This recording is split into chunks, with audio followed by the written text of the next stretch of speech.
Meaningful conversations, very real conversations, powerful interviews, and faith-based discussions. Here we will discuss family, purpose, relationship, stories, all through the lenses of God's Word. Whether you are young or old, join us every Saturday at 7 p.m. My name is Deborah Quansah. I'll be your host for Real Conversations.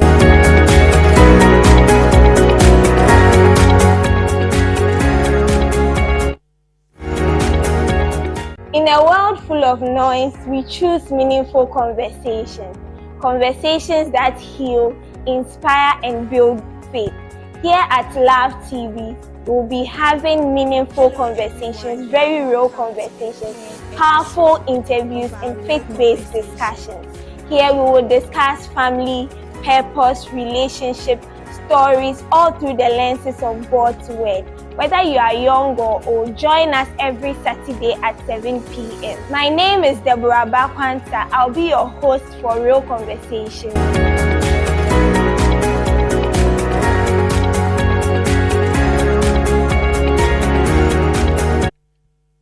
Hello everyone, you are welcome to the fourth episode of Real Conversations. I believe it has been a blessing to you over the past weeks.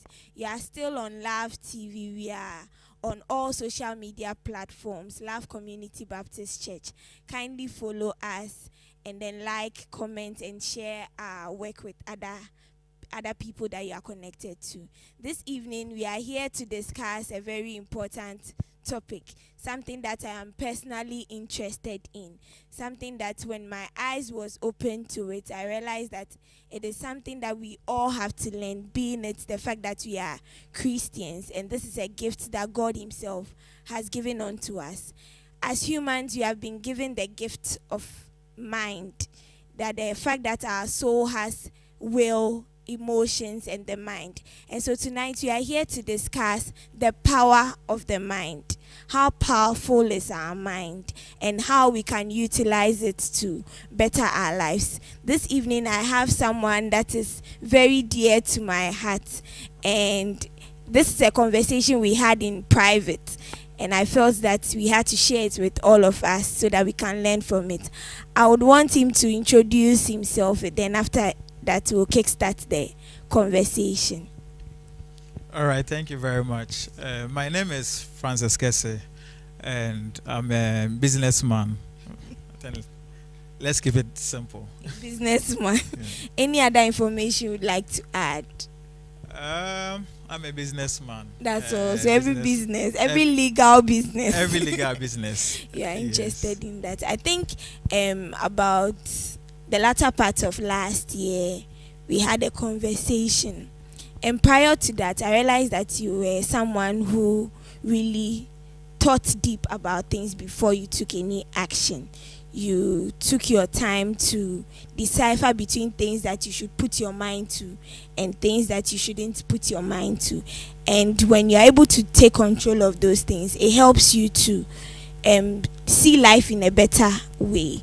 And so with that, we had certain conversations, and I think one of the first things I asked was, at what point did you realize that your mind was powerful and you needed to utilize it the best way you could? At what point did you realize that, okay, or what happened? There are some that will say, okay, I got into a situation and then my life changed after that. So what happened before? I think for me personally, I think when I was very young, I was fortunate to take control of my mind a bit when I was really young. And now I feel like I have almost full control of my mind because I've trained my mind over the years from time to time. I remember when I was, I think during my teens, my home, I sometimes had a tough moments, all right, with problem, let me say family, and anytime maybe a parent, let's say my mom, comes to me and with anger, whether I know that what I did was right or wrong, whether anytime she comes to me with anger, then I'll also retaliate. she speaks and I'll retaliate, and it tends to be like feud. Every time we continue that way, that time I'm not happy with that. I wasn't happy during that time.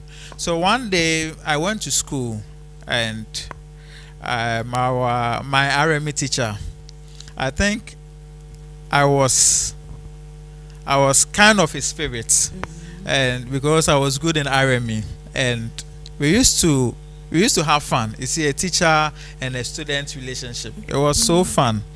And one day I didn't do my homework. He gave an assignment and I didn't do it. And when I went to him, he didn't punish me. All that he did was, if I talk to this man will not mind me.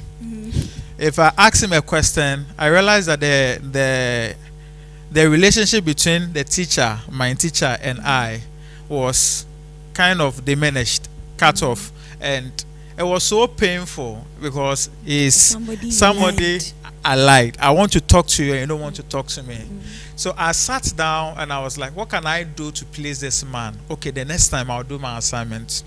So when I go home and something happened, and my mom approached me with anger, I said, okay, since it was really painful that I was trying to talk to my teacher. My teacher didn't mind me. So it was painful. So let me use that strategy to see how it will work here. And I remember my mom approached me with anger. Then I wanted to retaliate. I wanted to say something, but in my mind, I was saying a lot of things in my mind. Something, speak, say something. And I also hold myself, and I'll be like, no. See, the painful one. Just listen. So, is it once I am battling with my mind to speak out or not? My mom is still talking. At that moment, I have not said a word. And see, she will talk and be like, "Menyo Kesse, moyo bufuso enye Kesse so she wenim din en Kesse." And then I said to myself, okay, so she also felt that pain. All right. Then I use that strategy. And since that time, anytime somebody does something to me, I just look at you, and that is why I think I started knowing the power of my mind, controlling my mind. And I had to. I think one thing I also did when I was young that helped me during that moment. So whatever happens is that at the end of the day, whatever happens at home or during my life in the day, within the 24 hours, before I sleep, I have to run my mind through the whole day, the 24 hours. Whatever happened, the non-serious ones, from how we grew up. Exactly. Yes, there are children that can be very vocal to tell their parents, oh, this is what you did wrong, and they would have no fear because they have been given